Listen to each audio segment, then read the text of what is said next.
What's your Everest? Climbing Mount Everest never seems to get easy.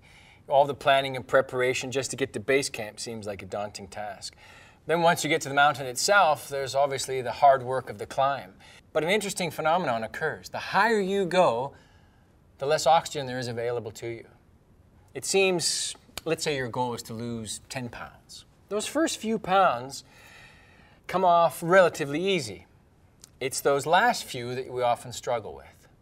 And maybe it's the middle few that are often the hardest. It's the same thing with Mount Everest. You're climbing up, the summit seems so far off, yet you're starting to really feel the effects of the thin air and the cold and the wind. It's not unlike you for your adventure, for your Everest. It's hard to get going. You gain a little bit of momentum, but it gets harder and harder and harder. And we have to, I think, anticipate that a little bit and almost expect it so that we're not deflated or beaten up when it happens.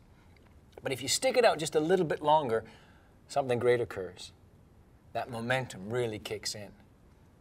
When you're climbing Mount Everest from the south side, you'll climb all through the darkness until the sun rises. You'll push your way up the mountain in the steep snow until you reach the south summit. Still about 300-400 feet from the summit of Everest itself.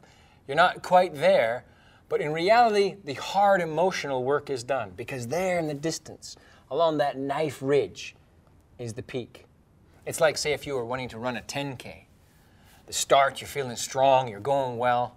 Then all of a sudden around kilometer 5, 6, 7, it starts to feel a little bit more difficult. But then you hit that 8K point, there's only a couple of kilometers to go, momentum kicks in, you can see your goal, and it pushes you through. So I think it's important for us to anticipate in your goal, in your Everest, that middle ground, when it's hard still, before momentum is kicked in for the completion, there's going to be some difficult times. But stick it out. You're almost there.